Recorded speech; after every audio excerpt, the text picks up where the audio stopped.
Hola, ¿cómo están? Mi nombre es Alejandro Mamani, soy abogado, recibido en la Universidad Nacional de Tucumán.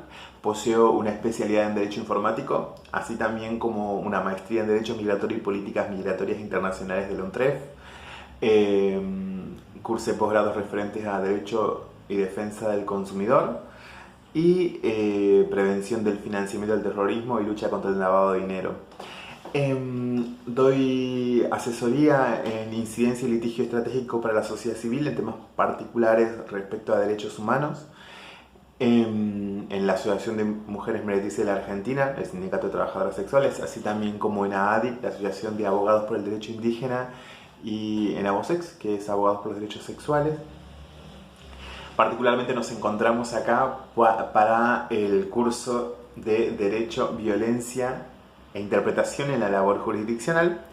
Y la idea de este primer video es poder hablar del proceso en particular en la Ciudad Autónoma de Buenos Aires en lo que refiere a racismo y las particularidades que posee el caso argentino y el caso de la Ciudad Autónoma. Básicamente el racismo es este tratamiento diferenciado a las personas por su etnicidad, por su fenotipo, y a su vez puede estar avalado o no avalado por el Estado, siendo institucional o no, pero como sobre esta conceptualización de lo que nosotros hablamos o pensamos que puede ser racismo, difiere un poco a la realidad, por lo menos del contexto argentino, y a la realidad de la Ciudad Autónoma de Buenos Aires. Tenemos desde por lo menos la Academia Jurídica el material referido al racismo que se viene trabajando es básicamente algo trazado en gran parte por el contexto del norte global, por el contexto anglosajón en particular, donde consideramos que el racismo es una acción que puede ir referida solamente a la población afrodescendiente. Digo, dentro del sistema interamericano también existen múltiples guías respecto al racismo, al racismo en particular, pero con este hincapié en la población afrodescendiente, poco ha dicho la Corte Interamericana respecto a la temática del racismo y pueblos originarios, salvo en el último fallo de Jacques Honta contra Argentina, donde hace una interpretación que va un poco más allá sobre comunidades indígenas y racismo. Claramente no dudaríamos de que una persona afrodescendiente, por más que haya nacido en el país que haya nacido, es una persona afrodescendiente y es una categoría en sí, como una categoría étnica. Ahora, cuando hablamos de racismo en Argentina, se nos dificulta un poco establecer si la variable es únicamente la afrodescendiente. Es ahí donde aparece la variable indígena, pero que en el caso particular argentino cobra múltiples expresiones, porque, y en el caso hispanoparlante de Latinoamérica también, porque lo indígena ha sido reducido a una cuestión comunitaria, lejana, abstracta, de particularmente las provincias alejadas de la urbe, de una cuestión de una lejanía físico-práctica que nos aleja de esa situación. Pensar que en Argentina no existe el racismo es claramente un mito, que a su vez se ha asociado con confundir el racismo con clasismo. Pero en el contexto argentino existen múltiples personas que no son personas blancas, que no responden a este mito fundacional de la Argentina blanca, pero que tampoco son personas migrantes, que también responde como este prejuicio de la otredad, ¿no? En Argentina se ha planteado como que las personas racializadas, las personas con rasgos indígenas, las personas marrones, son un otro, que sí o sí proviene de un origen extranjero. Cosa que no sucede con la blanquitud, porque la blanquitud se absorbe como si fuese propia. Gran parte de esto se debe al mito fundacional de nuestro Estado-nación. Pero en lo que refiere a la justicia, existe también esto de que el análisis, por lo menos en la Academia del Derecho, en la rama civil, no ha sido muy elocuente en lo que refiere al racismo. En Argentina a nivel nacional tenemos la 23.592, que es la ley antidiscriminatoria, y los procesos judiciales, por lo menos en el ámbito civil, que se han presentado respecto al racismo son bastante limitados. Entonces, la gran pregunta, o sea, que tenemos por lo menos como disparadores en primer lugar, es si en Argentina existe racismo, de qué forma se despliega el racismo y cuáles son las diferenciaciones respecto al contexto norte, al contexto estadounidense, y cuál es la incidencia que esto tiene en el aparato judicial, cuál es la incidencia que esto tiene en la justicia, en la interpretación judicial y a su vez en como los efectos que esto tiene en la vida de las personas. Existe como una cuestión de análisis a la hora de preguntarnos como hay algo súper trabajado en el contexto anglosajón que es el color de las cárceles. Si la población afrodescendiente es más propensa a ser víctima de gatillo fácil, si la población afrodescendiente es más propensa a trabajos precarizados, o si la población afrodescendiente, cuál es la cantidad de personas repartidas étnicamente en el contexto carcelario.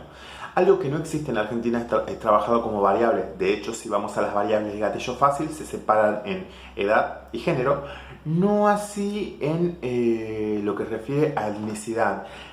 Existe un pequeño dato en las morgues, por lo menos, cuando se ingresan los cuerpos, que habla como de lo morocho, como una posibilidad, como esa micro variable étnica que aflora en el lugar, pero claramente no hay un resultado, no hay una diferenciación respecto a esto y no está trabajado, o investigado por parte del Estado, no hay números respecto a eso. Así como tampoco hay un estudio muy elaborado respecto a las cárceles y la etnicidad dentro de las cárceles, porque existe en Argentina esta pigmentocracia, esta valoración o propensión acorde al color de piel de las personas para tener mayor o menor probabilidad de acceder ya sea a puestos de trabajo, a derechos, a lugares de poder, a representación o meramente a existencia en múltiples planos sociales. Entonces, en primera instancia, la pregunta es si el racismo es una posibilidad en el contexto, si el racismo existe en Argentina a pesar de que, digamos, no lo reflejen las judicializaciones, por lo menos en el ámbito civil. Tenemos que tener en cuenta también que el Instituto Nacional de Lucha contra la Discriminación, Racismo y Xenofobia, el INADI, sería como el receptor de este tipo de denuncias. Ahora, las denuncias por racismo, ¿llegan al INADI? ¿No llegan? ¿Hay dictámenes sobre ello? ¿No hay dictámenes? ¿Cuáles son las líneas que se vienen trabajando? Por lo menos hasta el día de la fecha, el INADI ha venido trabajando respecto al racismo en lo que refiere a población afrodescendiente, xenofobia y casos de antisemitismo.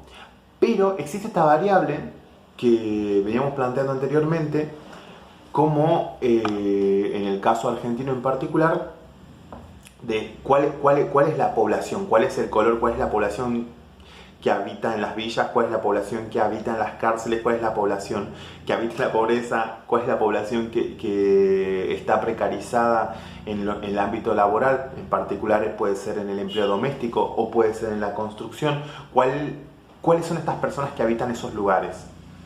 Y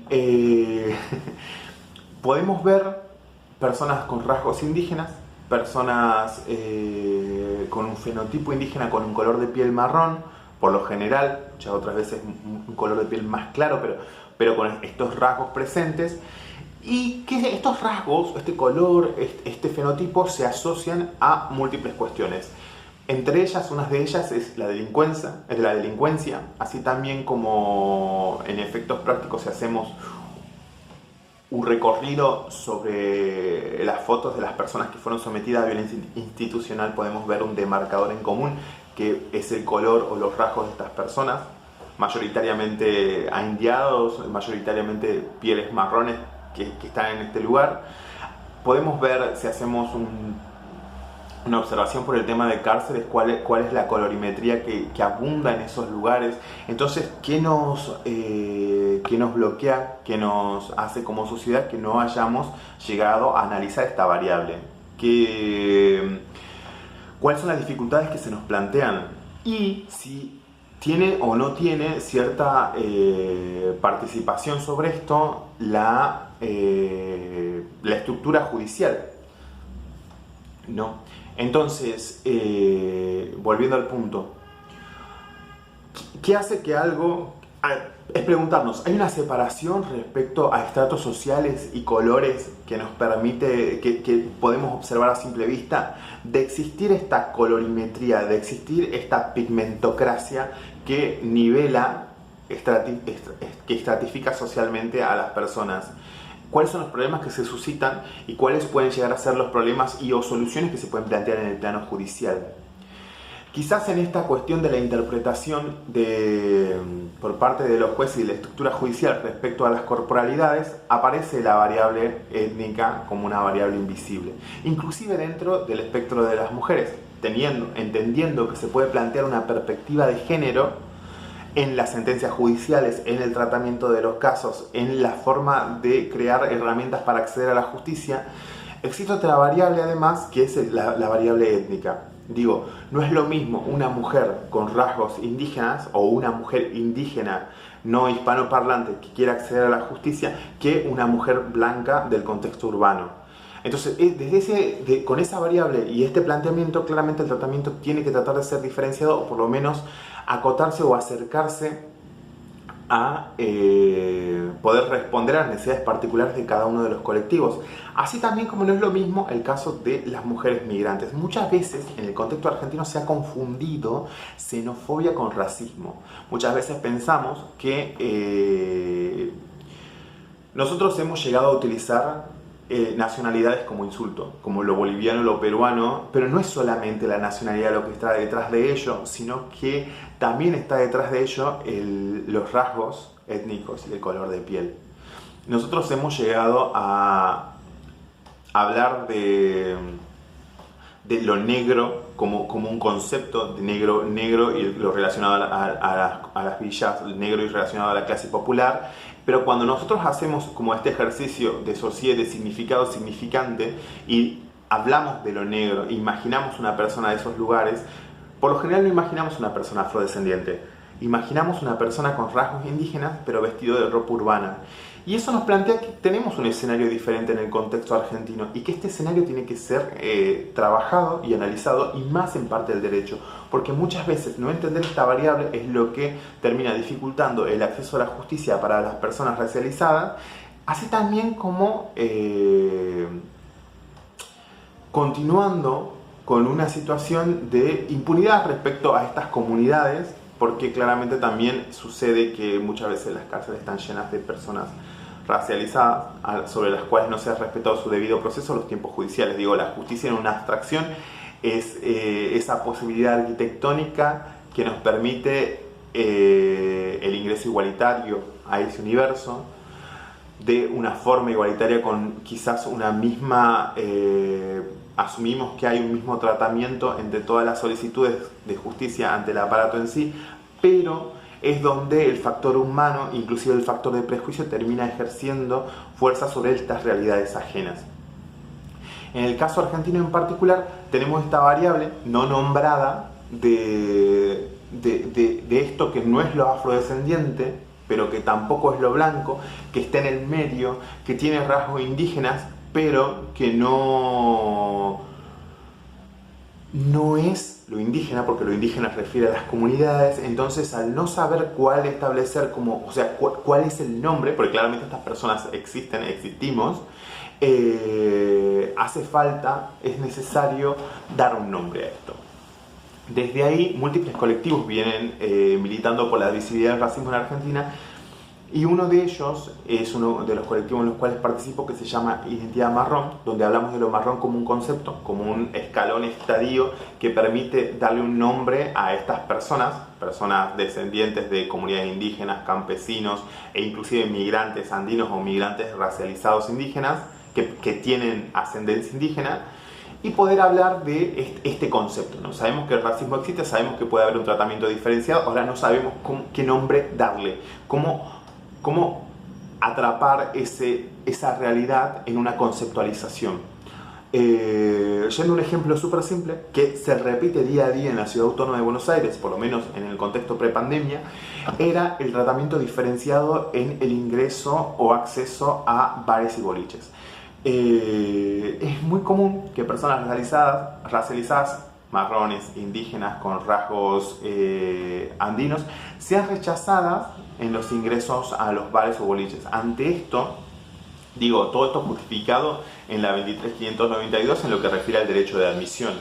Cosa totalmente incongruente, pero que a su vez, por la poca actuación por parte de las personas que son sometidas a esta discriminación, a estos actos de racismo ante ellos, y también la ralentización por parte de la administración pública en dar una respuesta ante esto, quedan en impunidad. Entonces estamos presentes ante una situación que se reitera constantemente desde hace décadas, pero que no tiene una respuesta efectiva. Claramente, el trato diferenciado por el color de piel o etnicidad es racismo. Si dos personas teniendo el mismo estilo de ropa solicitan ingresar a un lugar y la persona que ingresa es blanca y la persona que no ingresa es una persona racializada, hay un acto de racismo. Ante este simple acto reiterado que existe, por lo menos en el contexto pre-pandemia, al no haber una respuesta, esta continuidad, esta impunidad es un status quo que se mantiene. ¿Cuáles son las posibilidades que se plantean, por lo menos en la Ciudad Autónoma de Buenos Aires, para dar una respuesta ante esta variable? Y si ello es consecuente con la realidad social.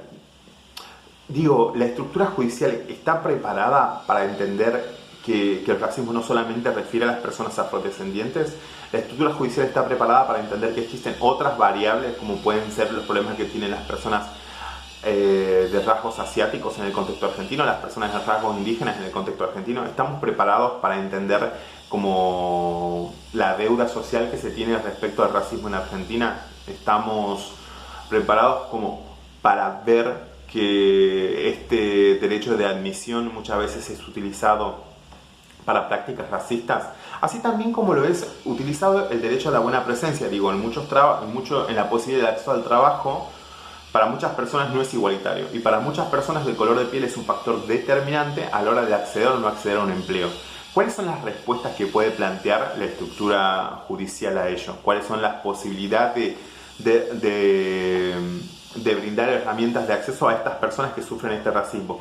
Y a nivel social, cómo esto no ha sido llevado a un debate, pero está en proceso a ser visibilizado. Claramente desde múltiples activismos se intenta dar una muestra o dar una respuesta ante estas situaciones y brindar herramientas que nos permitan entender estas acciones en clave de lucha antirracista. Como también lo puede ser la violencia institucional. O sea, sabemos que en Argentina la violencia institucional es una realidad, sabemos que existen corporalidades que son más perseguibles por la policía, sabemos que hay corporalidades a las cuales se les somete a más prejuicios, pero a su vez tenemos un sistema judicial que ante estos actos no crea una respuesta acorde a estas variables. Tenemos un sistema judicial en el cual la variable étnica no es una variable a tener en cuenta. Entonces, ¿cuáles son las posibilidades que se nos plantean o se nos abren para pensar el Poder Judicial en clave antirracista? ¿Cuáles son las variables que se nos abren para pensar que ante poder aceptar o no que existe un tratamiento diferenciado a las personas por su color de piel, las variables que se nos habilitan pueden ser permisos a nuevo tipo de respuestas? Hablar el derecho en una clave que analiza la variable étnica como una posibilidad. En el caso de la Ciudad Autónoma existen múltiples factores. Particularmente existe una gran población que desciende del contexto europeo, así también como existe una gran población que desciende de comunidades indígenas o campesinas, que pueden ser resultado de la migración interna argentina, muchas veces personas que vienen de Salta, Jujuy, Chaco, el sur, Santa Cruz y demás, o puede ser una migración internacional, pero justamente se asumen que todas estas personas racializadas provienen de una migración internacional. La justicia está preparada para poder pensar en clave antirracista los problemas que se suscitan.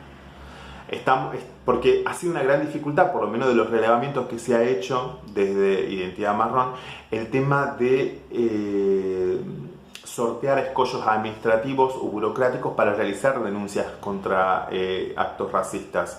Y creemos que una de las posibilidades que nos abre el sistema judicial es por lo menos empezar a pensar esta variable como una posibilidad, empezar a pensar diferentes tipos de medir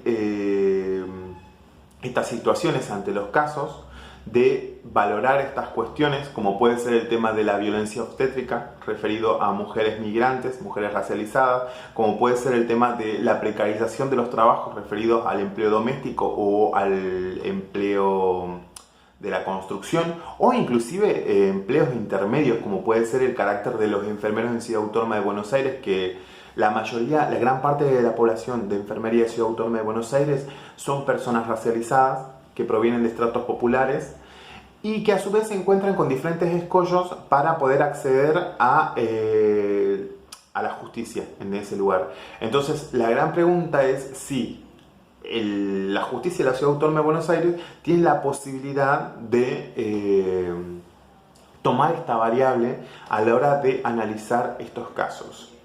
Espero que hayan disfrutado del video. Nos estamos viendo en el próximo video. Que tengan un buen día.